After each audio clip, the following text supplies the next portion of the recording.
Right now we're on the subject of our least favorite haunts. And this is another haunt that we visited. What was the name of this? I don't remember the name. This is called the Trail of Terror. Trail of Terror in Orland Park. In Orland Park.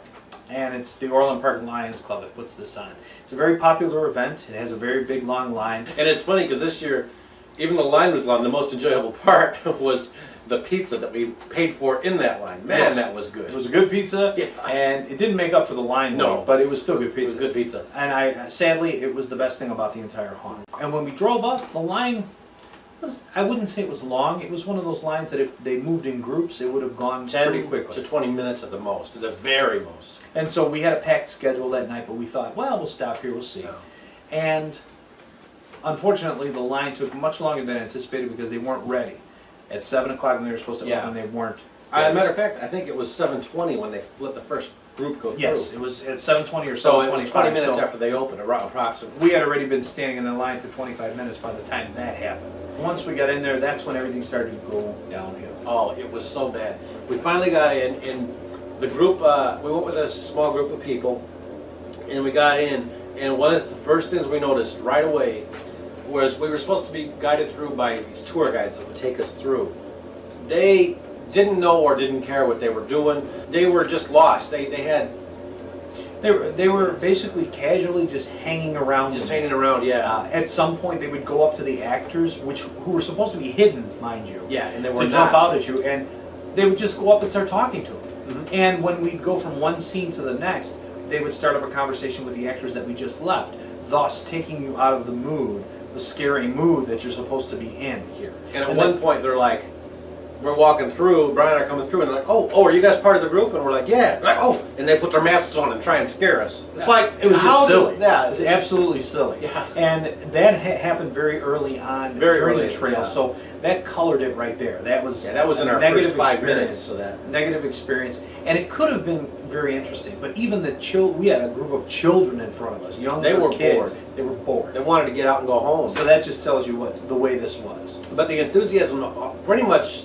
95% of the actors, 100 of them out the outside, they didn't care what they were doing. They were just hanging out, having a good time. They weren't trying to scare. They weren't being in character at all.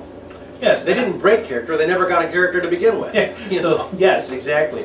The thing about this haunt is that this is a long, ongoing haunt. This is sponsored by a well-known organization, fraternal organization. It's been going on for a number of years. It's a very popular event. So usually when an event has a reputation that's been going on for a while, you at least expect a certain level of quality. And again, I didn't go into this cold. Paul had never been there, but I had been there before, and I thought it was a decent experience. It's very weather dependent, of course. Yeah, and sometimes during Halloween time, you don't really want to be on a trail. It might be raining. But this particular night was okay.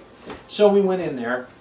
I believe there was one person on the trail that I remember. He was an adult, and he jumped out and he stayed in character, and he followed us for a little bit. There was one experience, but there were too many people around us at that very same time who weren't, and that just ruined that experience too.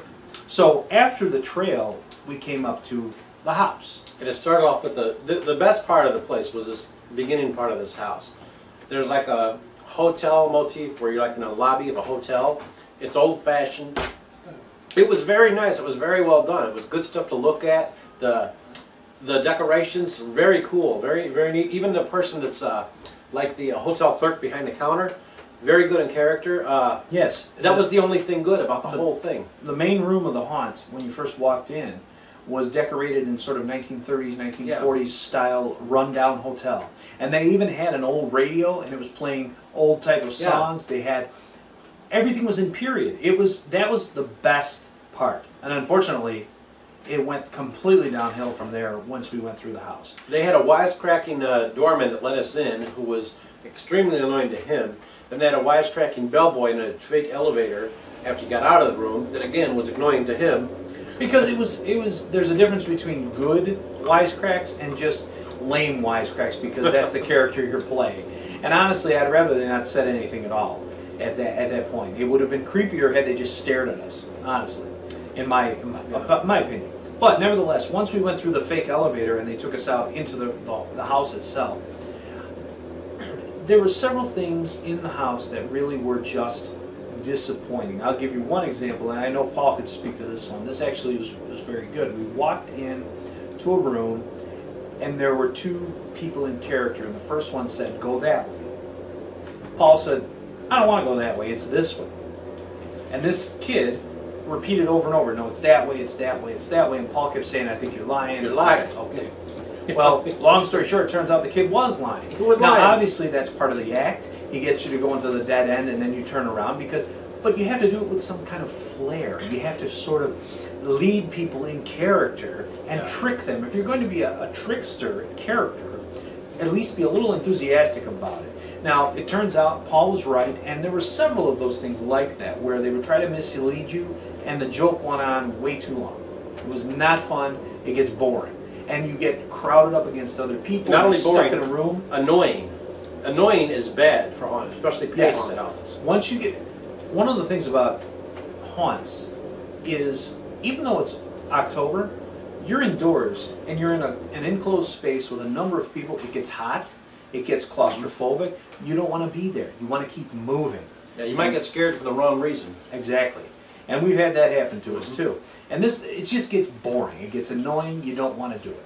So there was another section where, now I will admit, the decoration was clever, but the direction was awful. And that was where we walked into a room and they had a clear glass panel making it look like you could walk straight ahead, but you couldn't. It was glass, or plastic glass, and you would hit it, and of course you couldn't go any further.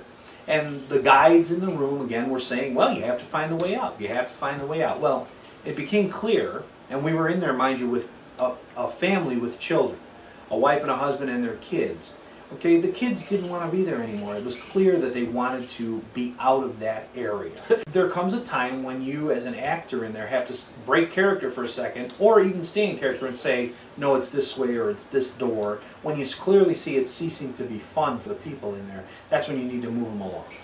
But it all fell apart after that. After that, I think the worst part, and I think you'll agree with me, was the room where we found the girl sitting. Yeah, she's sitting talking on a cell phone, and she's like, and we come in, and she's like, I'm gonna put my cell phone away, or whatever it was, something along those lines. And in fact, Paul was slightly behind me. We were both wandering around this same area. I came upon this girl, and she took my picture because she was testing her camera. She took a test. And I thought it was a joke. I thought it was part of the act. It's but no, not. She's she breaking wasn't. character. She was sitting there fiddling with her camera, and she came up and took a picture. And it just wasn't enjoyable. It was dull, and my first thought was, I want to get out of here. This is just boring. And I couldn't wait to get out of that trail. Seriously though, that's an example of a haunt that is something that we just don't like to encounter. Fortunately, we don't encounter it too often. No, it doesn't When we happen do, very often. It's one of those things you just don't want to see that because it takes you out of the moment. So there's a difference between bad actors who are just not very good and those who are not enthused and making it incredibly boring. I mean, bad actors, you could say, they're not very good, we didn't care for it. But in this case, it's one, like I said, we would not want to return to this. We wouldn't want to give our money, nor would we recommend this, because specifically, the enthusiasm of the characters, and I believe, and I think Brian will probably agree, that's part of poor management. What are these people that are in control of this telling these people to do? Yes. How, Clearly now, these people are all volunteers. They're not getting paid to do this. Clearly they want to do this. Yeah, they want to. Because They wouldn't have be to. there otherwise. So it's not a job. It's only done a few times a year within the same amount of time, probably for only a few hours a night, if that. And again, being volunteers, obviously they volunteered. They wanted to do this. So I have to say that this Orland Trail was the first time I've ever encountered almost every single actor that was unenthused. If it was free, I wouldn't want to No, go. we would not want to go. Not at all. If it was free and no wait, if you took away both of those things, if we walked right in there, Still wouldn't No, want I to do don't. it because it's no fun. No, it's not So, enjoyable. Stay away from those types of haunts because it's not worth your time. You are better off going to a bunch of home haunts in the area. There are a lot of good ones in the Orland area. And or yard displays. You'll have a lot more fun. The kids will enjoy it too, and you won't be annoyed.